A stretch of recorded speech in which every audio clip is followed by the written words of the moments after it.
देखते हैं कि ऑपरेटिंग सिस्टम कितने प्रकार के आपके हो सकते हैं। तो देखिए, अगर आपको ऑपरेटिंग सिस्टम की डेफिनेशन वगैरह देखनी है, क्या होती है, मैंने पिछले वीडियो में एक्सप्लेन किया हुआ है, तो वहाँ से जाके आप देख सकते हैं।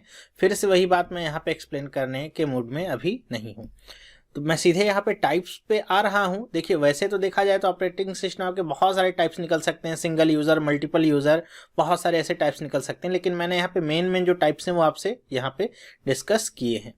तो जैसे आपका होता है batch operating system, multi programming operating system, time sharing operating system, distributed operating system, network operating system, real time operating system, और आजकल मोबाइल ऑपरेटिंग सिस्टम से भी आपके क्वेश्चंस निकलते हैं।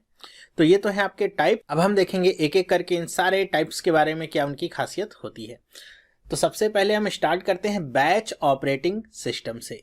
तो देखिए, बैच ऑपरेटिंग सिस्टम क्या होता है, यहाँ पे लिखा है the user of batch operating system do not interact with the computer directly.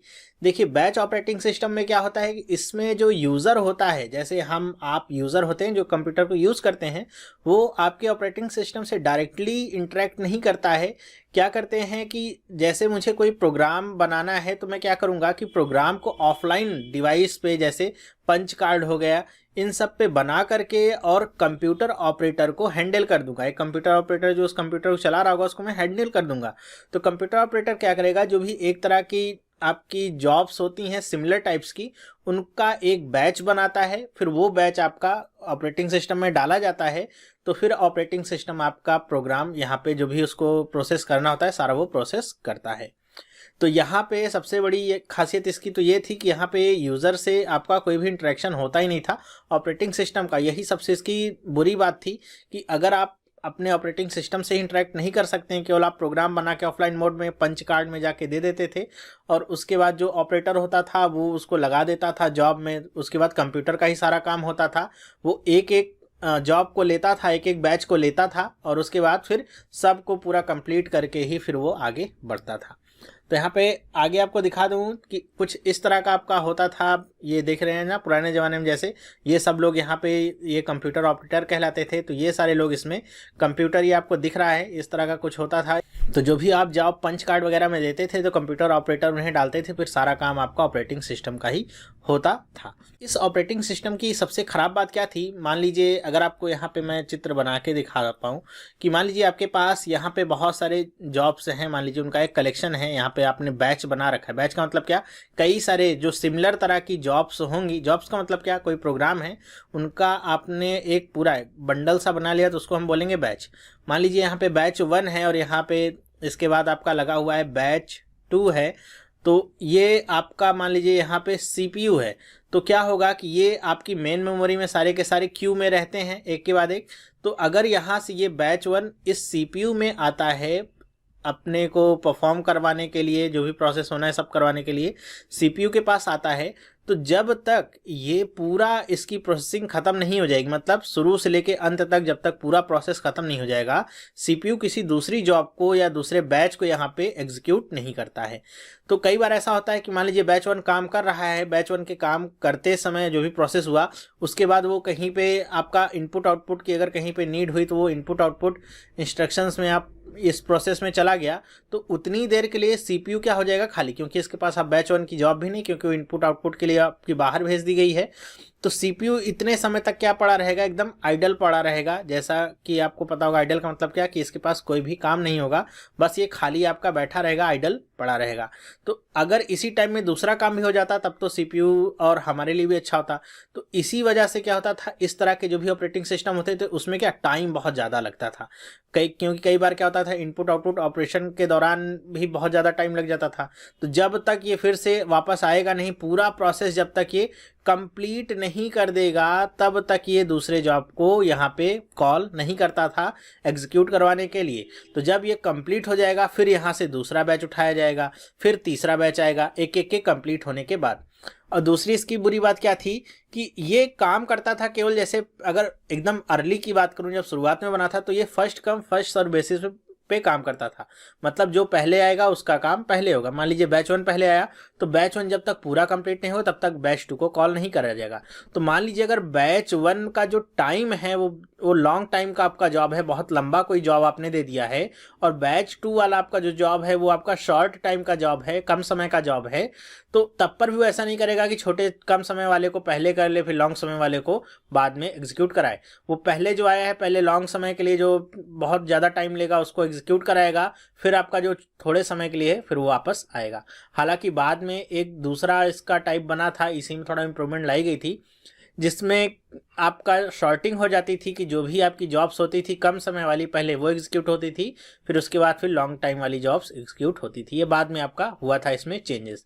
ठीक है, तो बैच ऑपरेटिंग सिस्टम का मतलब मेरे ख्याल से आप समझ गए होंगे, जब आपके बहुत सारे प्रोग्राम्स या जॉब्स को एक कलेक्शन बना दिया जाए और उसके बाद CPU को दिया जाए परफॉर्म करने के लिए, तो आपका बैच ऑपरेटिंग सिस्टम कहलाता था। नेक्स्ट आ जाते हैं multi programming operating system. Multi programming operating system क्या है कि जैसा अभी हमने देखा था बैच ऑपरेटिंग सिस्टम, इसको हम कह सकते हैं सिंगल प्रोग्रामिंग ऑपरेटिंग सिस्टम, एक बार में केवल एक ही प्रोग्राम एग्जीक्यूट करता था बैच ऑपरेटिंग सिस्टम।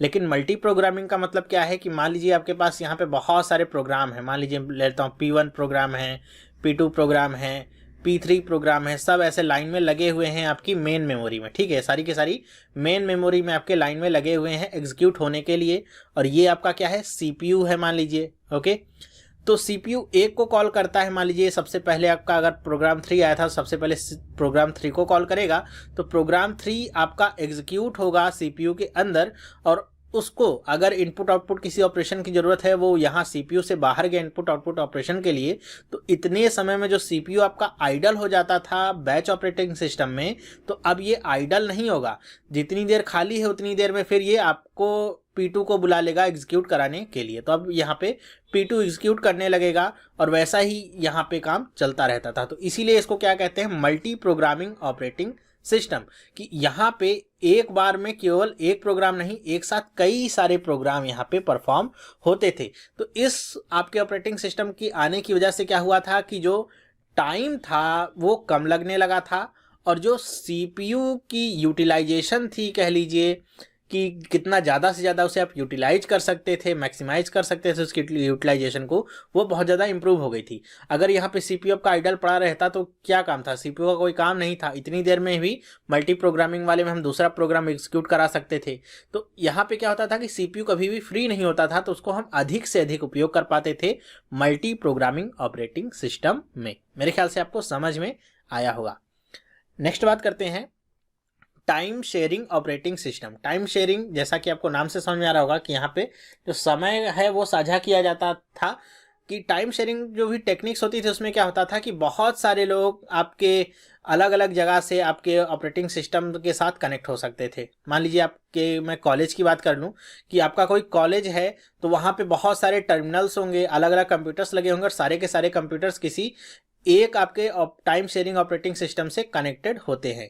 तो वहाँ पे क्या होता है कि सारे लोग एक साथ अपने काम करते हैं, और सारे लोगों का काम भी होता रहता है। ऐसा नहीं होता है किसी को वेट करना पड़ता है किसी भी काम के लिए। ऐसा होता क्यों है, क्योंकि यहाँ पे जो CPU होता है, मान लीजिए आपका CPU है, वो CPU जितने भी आपके टर्मिनल यहाँ पे कनेक्टेड होते हैं, मान लीजिए प्रोग्राम 1 है, ये प्रोग्राम 2 है, ये प्रोग्राम 3 है, ये सब को कुछ ना कुछ थोड़ा ना थोड़ा टाइम यहाँ पे डिवाइड करके रखता है, और सब में ये स्विच होता रहता है। और ये जो आपकी स्विचिंग होती है प्रोग्राम में, पहले इसको एग्जीक्यूट कराएगा फिर इसको फिर इसको, ये इतने कम समय में होता है, मतलब आपका माइक्रो सेकेंड में समझ लीजिए होता है, कि हमको तो पता ही नहीं चल पाता है कि ये प्रोग्राम आपका अलग अलग एग्जीक्यूट हो रहा है, एक साथ एग्जीक्यूट नहीं हो रहा है। तो ये एक भ्रम सा क्रिएट करता है यूजर्स के लिए। सबको लगता है जैसे आप अपने कंप्यूटर में एक साथ, जैसे आप पावर पॉइंट ओपन कर लीजिए, उसके साथ साथ आप पीछे आप यूट्यूब भी ओपन कर लीजिए, यूट्यूब ओपन कर लिया आपने, उसके बाद आप अलग से अपने में कोई आप म्यूजिक चला लीजिए कंप्यूटर में, तो ये सारे काम आपके एग्जीक्यूट होंगे, सब आपको लगेगा क्या एक साथ ही एग्जीक्यूट हो रहे हैं। लेकिन यहाँ पे क्या होता है, मल्टीटास्किंग का कॉन्सेप्ट लिया गया है। टाइम शेयरिंग में आपकी मल्टीटास्किंग आती है। मल्टीटास्किंग का मतलब क्या, कि कई सारे आपके टास्क परफॉर्म होते हैं, लेकिन आपका जो टास्क होता है वो ऐसा होता है कि पहले आपका पावर पॉइंट का काम हो रहा होगा, थोड़े समय बाद यूट्यूब का, फिर आपका किस में आ जाएगा, फिर से वो म्यूजिक चलाने लगेगा, और ये सब इतना तेजी से स्विच होता है कि हमको लगता है सब कुछ एक साथ ही चल रहा है, कुछ भी अलग अलग से चल नहीं रहा है।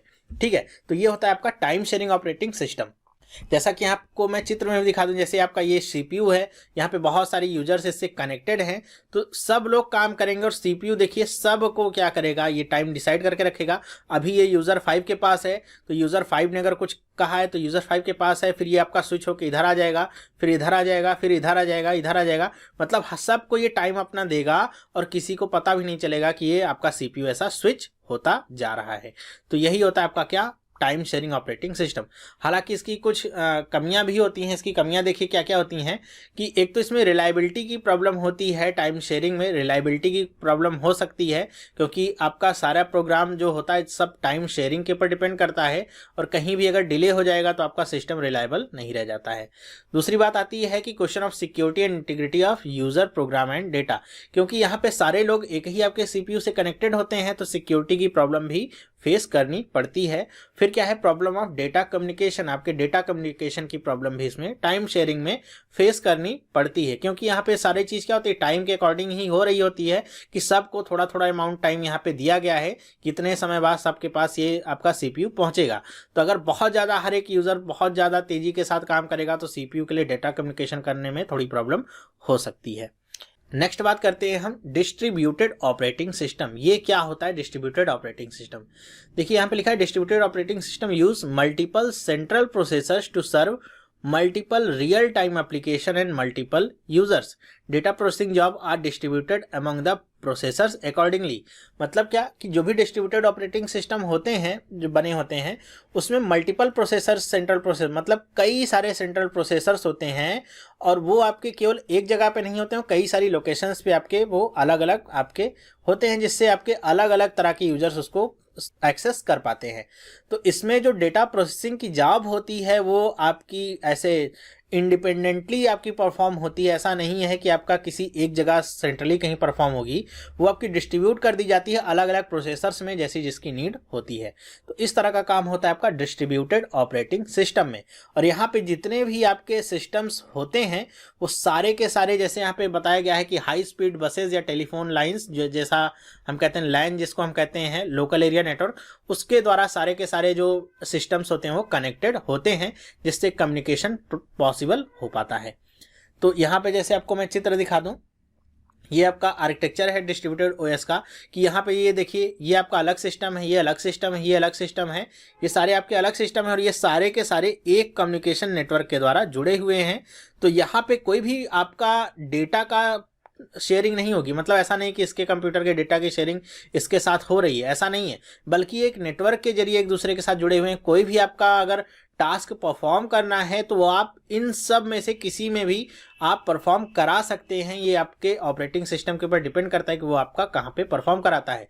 मतलब कुल मिला के इस सिस्टम का प्रयोग किया जाता है आपके टास्क के परफॉर्मेंस को इम्प्रूव करने के लिए कि जल्दी से जल्दी आप कितनी कैलकुलेशन कर सकते हैं। इसकी आपकी कुछ खासियतें होती हैं। जैसा पहला क्या है कि विथ रिसोर्स शेयरिंग फैसिलिटी या यूजर एट वन साइट में be able to use resources available at the another site. मतलब एक साइट पे जो आपके रिसोर्सेज उपलब्ध हैं उसको दूसरे साइट का यूजर भी यूज कर सकता है। किसकी हेल्प से? लाइन की हेल्प से, जो भी आपका कम्युनिकेशन लाइन है उसकी हेल्प से। फिर क्या है, speed of the exchange of data with one another via electronic mail. मतलब ईमेल का यूज करके इलेक्ट्रॉनिक मेल या कभी कभी हम FTP का भी इसमें यूज करते हैं, फाइल ट्रांसफर प्रोटोकॉल का यूज करके डेटा का जो एक्सचेंज है उसको स्पीड अप कर सकते हैं। फिर कह रहे हैं कि if one site fails in distributed system the remaining site can potentially continue operating. मतलब जैसे आपको फिर से अगर मैं चित्र दिखाऊं कि अगर मान लीजिए इसमें से एक कंप्यूटर ये आपका काम करना बंद कर देता है तो उसकी वजह से आपकी ये पूरी लाइन डिस्टर्ब नहीं होती है। अगर इस साइट ने काम करना बंद कर दिया, इस CPU ने काम करना बंद कर दिया, तो ऐसा नहीं है कि ये सारे बंद हो जाएंगे, सारे चारों अपने तो काम करते रहेंगे, एक और फेल हो जाएगा तो तीन अपना काम करते रहेंगे। तो ये होती है इसकी खासियत। ठीक है, डिस्ट्रीब्यूटेड ऑपरेटिंग सिस्टम की क्या होती है, खासियत होती है। तो मेरे ख्याल से आपको ये समझ में आया होगा डिस्ट्रीब्यूटेड ऑपरेटिंग सिस्टम क्या होता है, कैसे काम करता है। आगे हम देखते हैं network operating system. Network operating system runs on a server and provide the server the capability to manage data, user groups, security, applications and other networking functions. मतलब कि ये कहाँ पे रन होता है, आपका सर्वर पे एक रन होता है, कोई भी आपका समझ लीजिए कोई कंप्यूटर है वहाँ पे ये रन होगा और सर्वर को ही सारी सुविधा उपलब्ध कराता है कि जो भी वहाँ का डेटा है, यूजर्स हैं, ग्रुप है, सिक्योरिटी, सबको वो मैनेज करे, कोऑर्डिनेट करे। कह रहे हैं कि the primary purpose of network operating system is to allow shared file and printer access among multiple computers in a network, typically a local area network, a private network to other networks. कह रहे हैं कि जो primary purpose है network operating system का, ये है कि ये अलाउ करता है फाइल शेयरिंग को, जो कि आपके किसी और आपके सिस्टम पे मौजूद है, या फिर जो प्रिंटर की एक्सेस है, मतलब आपका एक ही प्रिंटर आपके पास मौजूद हो। जैसे कॉलेजेस में होता है एक प्रिंटर मौजूद होगा, लेकिन उससे आपके सारे के सारे जो भी आपके लैब के कंप्यूटर्स हैं जुड़े होंगे। आप कहीं से भी कमांड देंगे तो वो उसी प्रिंटर के पास जाएगी कमांड, और वहां से आप कोई भी प्रिंट आउट ले सकते हैं।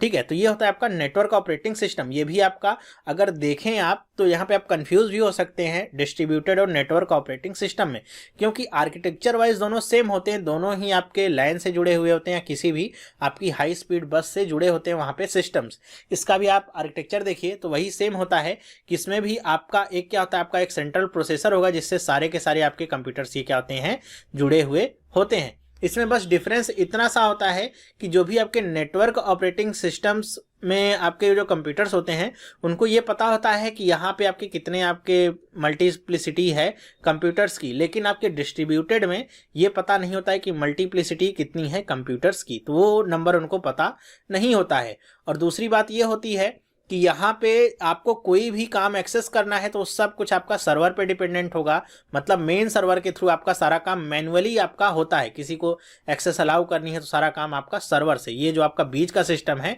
इससे होता है।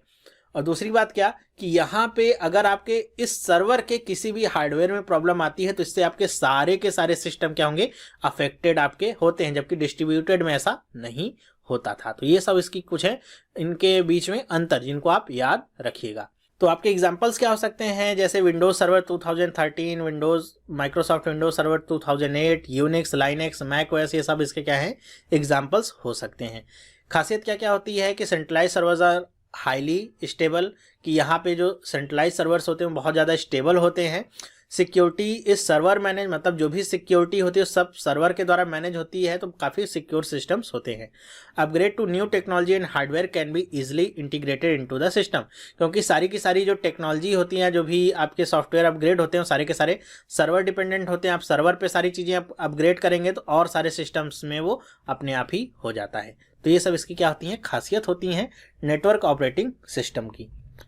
नेक्स्ट हम बात करते हैं रियल टाइम ऑपरेटिंग सिस्टम। ये काफ़ी इंटरेस्टिंग है कि रियल टाइम ऑपरेटिंग सिस्टम का मतलब क्या होता है कि यहाँ पे लिखा हुआ है रियल टाइम ऑपरेटिंग सिस्टम, या कभी कभी RTOS कहते हैं इसे, is an operating system intended to serve real-time applications which process data as it comes in typically without buffering delay। ये आपका इंपॉर्टेंट टर्म है कि यहाँ पे जो भी आप प्रोसेस को लाएंगे या जो भी डेटा को लाएंगे ऑपरेटिंग सिस्टम के अंदर, किसी भी एप्लीकेशन को लाएंगे उसको परफॉर्म कराने के लिए, उसे एग्जीक्यूट कराने के लिए, तो वहाँ पे आपका कोई भी डिले नहीं होता है, बफरिंग डिले इसमें पॉसिबल नहीं होता है।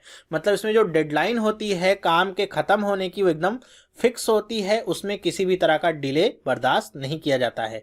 तो इस तरह के जो सिस्टम्स होते हैं must have well defined fixed time constraints otherwise the system will fail, कि अगर यहाँ आपने सिस्टम को वेल डिफाइंड नहीं रखा है, फिक्स्ड टाइम कंस्ट्रेंट नहीं रखा है, तो इस तरह का सिस्टम क्या हो जाता है, फेल हो जाता है। तो इन सब चीज़ों से बचाने के लिए आपको सिस्टम को एकदम वेल डिफाइंड रखना होगा और फिक्स्ड टाइम कंस्ट्रेंट रखना होगा। यहाँ पे सारा खेल केवल टाइम का ही होता है, टाइम एकदम स्ट्रिक्टली यहाँ बाउंडेड है, कितने टाइम में आपका टास्क खत्म होना है तो उसको उतने ही टाइम पे खत्म होना होगा, उसमें और किसी भी तरह की कोताही बरती नहीं जा सकती है। इनका यूज़ कहाँ पे किया जाता है, ज़्यादातर यूज़ किया जाता है जैसे आपका वेपन मैनेजमेंट सिस्टम जो भी होता है वहाँ पे, जैसे आपको मिसाइल छोड़नी है या आपको रॉकेट लॉन्च करना है कोई, तो वहाँ पे अगर आपने बटन दबाया तो ऐसा उसमें डिले नहीं हो सकता है कि आप बटन दबा के बैठें 5 मिनट के बाद आपकी मिसाइल आगे बढ़ेगी, तो ऐसा वहाँ पे कुछ नहीं होता है। जितने भी आपके साइंटिफिक एक्सपेरिमेंट्स होते हैं, जितने भी आपके रोबोटिक एक्सपेरिमेंट्स होते हैं, air traffic control system ATC जैसा मैंने बताया था, सब जगह पे रियल टाइम ऑपरेट। ATC का मतलब क्या कि अगर वहाँ पे आपको किसी विमान की लोकेशन है वो पता करनी है और आपको रियल टाइम में पता ही नहीं की लोकेशन उसकी कहाँ पे है। आपका सिस्टम स्लो है तो अगर विमान 1000 फीट की ऊंचाई पे होगा तो 5 मिनट बाद आपको पता चलेगा कि वो 1000 फीट की ऊंचाई पे है, तब तक वो तो और नीचे आ गया होगा। तो जब तक आप उसे वार्न करेंगे तब तक तो विमान क्रैश हो गया होगा। तो इस तरह के जो सिस्टम्स होते हैं वो यहीं पे यूज किए जाते हैं। इसमें भी आपके दो टाइप होते हैं, एक तो होता है आपका hard real time system, hard ही बोलते हैं, और इसको क्या बोलते हैं, soft real time system. Hard real time system का मतलब क्या कि एकदम पक्का है, इसमें कोई भी 0.001% का भी डिले यहाँ पे बर्दाश्त नहीं किया जाता है। तो जितने भी आपके मिसाइल्स वगैरह लॉन्च होती हैं वो सारा हार्ड रियल टाइम सिस्टम पे होती हैं। एयर ट्रैफिक कंट्रोल सिस्टम हो गया, ये आपका हार्ड रियल टाइम सिस्टम पे होता है। यहाँ पे बिल्कुल भी डिले आपका बर्दाश्त नहीं होता है। वहीं दूसरी ओर आपका होता है सॉफ्ट रियल टाइम सिस्टम, यहाँ पे आपका थोड़ा बहुत डिले बर्दाश्त हो जाता है, मतलब एकदम स्ट्रिक्टनेस नहीं होती है। जैसे आपके बैंकिंग सेक्टर में आपके यूज़ होते हैं सिस्टम्स, जैसे आप कहीं आपने पैसा जमा किया, पैसा निकाला, तो जैसे आपने पैसा कहीं ट्रांसफ़र किया तो आपके अकाउंट से पैसा गया, दूसरे अकाउंट में पैसा पहुंचा, तो इसके बीच में थोड़ा सा आपका डिले हो सकता है। ऐसा नहीं हो सकता कि जैसे ही आपने डाला वैसे ही पैसा पहुंच गया हो, ठीक है। तो यहाँ पे थोड़ा सा डिले आपको बर्दाश्त करना पड़ेगा सॉफ्ट रियल टाइम सिस्टम में, मेरे ख्याल